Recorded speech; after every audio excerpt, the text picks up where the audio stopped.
warahmatullahi wabarakatuh. Nama saya Siti Nurasana, NPM 2003021059, akan melakukan wawancara terhadap pedagang. Wesley. Sebelah saya ada Bapak Aliwan dan saya akan mewawancarainya. Selamat siang Bapak Iwan. Ya, siang. Gimana Mbak? Ya, saya akan memberikan pertanyaan tentang tugas kuliah saya. Pertanyaan apa yang bisa saya jawab kira-kira? Apa saja konflik-konfliknya? Apa penyebab timbulnya konflik? Nah, dalam menjawab itu saya garis bawahi dulu ya, seharusnya konflik itu tentang konflik apa? Ya. Kan untuk menjawab sebuah konflik itu kan banyak sekali macamnya dan juga bentuk-bentuk konflik.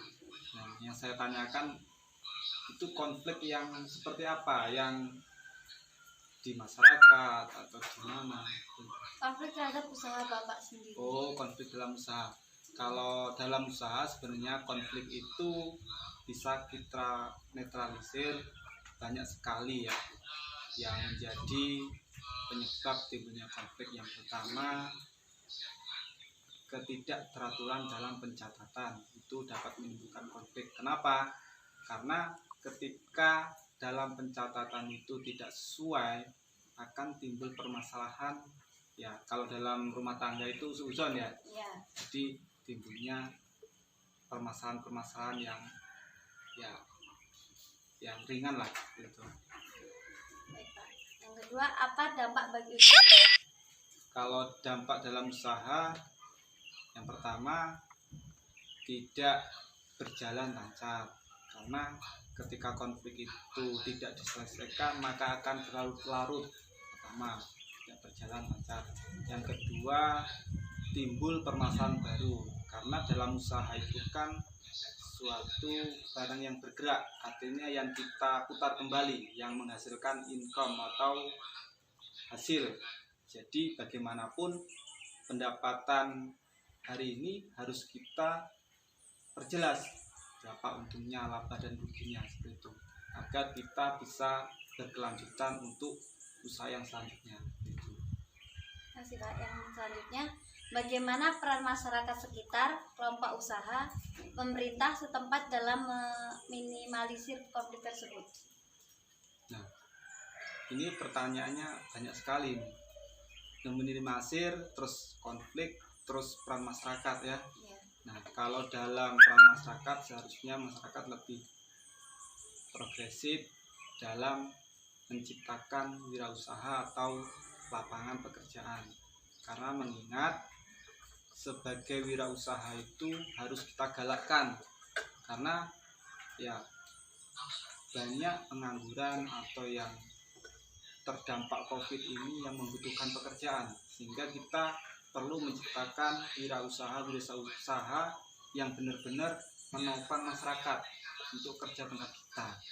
Nah, tetapi itu perlu peran pemerintah, masyarakat, dan juga ya akademisi, dan banyak sekali yang berperan di situ. Itu perlu perannya. Langkah-langkah dalam menyelesaikan konflik. Langkahnya, konflik itu ya diselesaikan dengan suka hati, dengan riang, dan juga pemikiran yang jernih. Karena ketika kita menyikapi sebuah konflik itu dengan amarah, dengan kita tidak jernih, maka akan timbul sebuah permasalahan baru. Karena konflik itu sebenarnya adalah sebuah cara agar kita lebih semangat sebenarnya, kalau kita lihat secara definisi. Kalau tanpa adanya konflik, tidak ada pendewasaan untuk ke depan. Terima kasih. Itu tadi pertanyaan dari saya, Pak. Terima kasih sudah mengganggu waktunya. Jadi wassalamualaikum warahmatullahi wabarakatuh. Waalaikumsalam.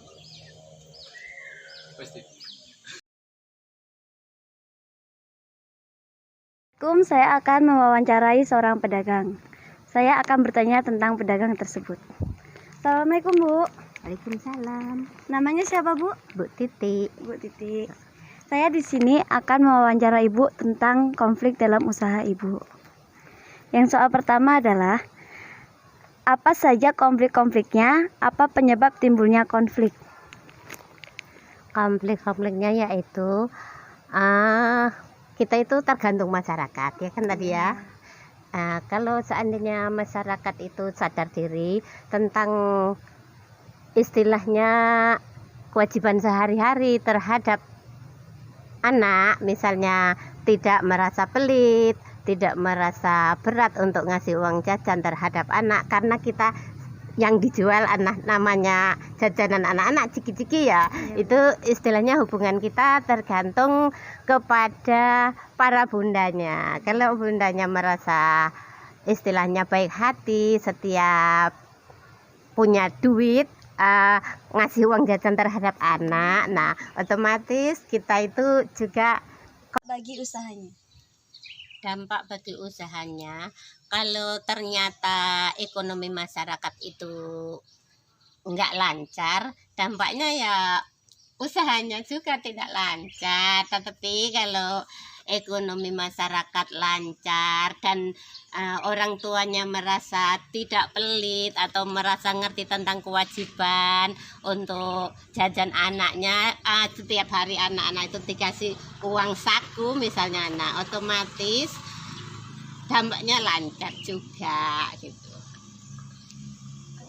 Mana peran masyarakat, kelompok usaha, pemerintah setempat dalam meminimalisir konflik tersebut? Kalau peran masyarakat, menurut saya ya di sini masyarakatnya baik-baik. Terus orang tuanya itu merasa sadar diri dan tidak pelit. Jadi menurut saya itu ya setiap hari alhamdulillah anak-anaknya tersebut dikasih uang saku, biarpun cuma sekedar lah, tahu berapa 2.000 atau berapa, yang penting istilahnya tuh anak-anak alhamdulillah sadar, dan termasuk setiap hari dia juga bisa jajan, datang ke warung gitu. Dalam menyelesaikan konflik, Langkah-langkah dalam menyelesaikan konflik tentunya ya itulah dibaliknya terhadap masyarakat juga. Kalau masyarakatnya itu sudah merasa istilahnya sadarlah tentang kewajiban orang tua terhadap anak, misalnya setiap waktu anak mau ngaji atau mau sekolah atau mau keluar minta uang jajan dikasih, nah itu tentunya kita ini istilahnya berjalannya lancar ya, itulah usaha kita. Jadinya kita sebagai masyarakat harus setiap hari itu ikhlas merasa gimana ya, merasa punya kewajiban untuk ngasih uang saku terhadap anak biarpun nggak seberapa gitu. Bu Titik atas partisipasinya terhadap tugas saya. Saya akhiri, wassalamualaikum warahmatullahi wabarakatuh. Waalaikumsalam warahmatullahi wabarakatuh.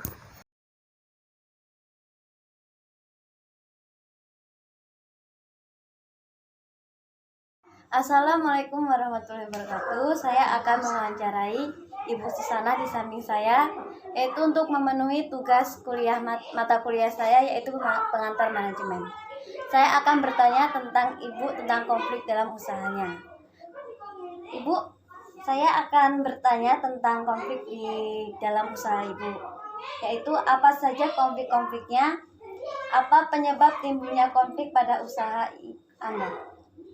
Kalau untuk konflik usaha yang sekarang usaha mikro lah, pedagang, kalau untuk bagi kami konfliknya sangat banyak karena mungkin ini semua juga berhubungan dengan harga-harga. Jadi harga-harga ini akan banyak sekali menjadi konflik karena terkadang satu pedagang dengan pedagang lainnya itu akan berbeda-beda harga. Dari kita mengambil barang, dari kita membeli barang sampai penjualannya pun akan beda-beda. Yang kedua, apa dampak bagi usahanya Ibu? Dampak bagi usaha kalau untuk dari segi positifnya ya mungkin untuk bagi kami ibu-ibu bisa untuk pemasukan sehari-hari, untuk ada tabungan, ada bisa menyisihkan sedikit dari hasil usaha untuk bisa ditabungkan dan dikembangkan untuk bisa belanja lebih banyak lagi. Baik, Bu. Bagaimana peran masyarakat sekitar atau kelompok usaha pemerintah setempat dalam meminimalisir konflik tersebut? Kalau peran masyarakat sebenarnya mungkin kalau di daerah pedalaman seperti ini mungkin ya sangat bagus mungkin, karena warung-warung seperti kita ini sangat dibutuhkan di pelosok-pelosok, karena mungkin harga mungkin lebih terjangkau. Tapi mungkin saat ini karena kita sudah banyak sekali minimarket ataupun tempat belanja yang lebih fasilitasnya lebih memadai, jadi mungkin masyarakat sering sekali terjadi membanding-bandingkan. Tapi itu bukan suatu tujuan kami, yang jelas kami berniat usaha. Dan terakhir, langkah-langkah dalam menyelesaikan konflik itu seperti apa, Bu?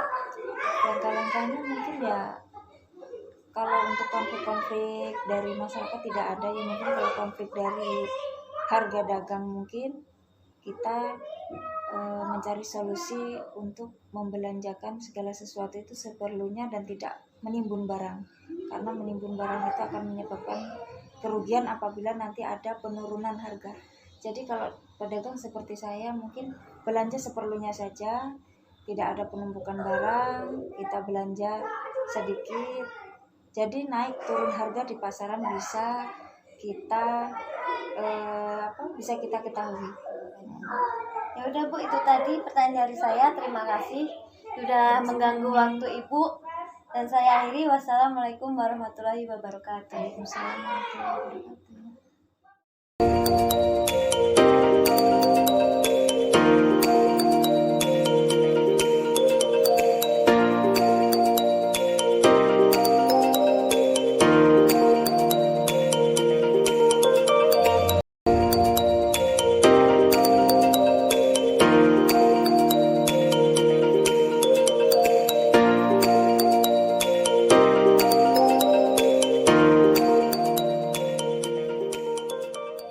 Terima kasih.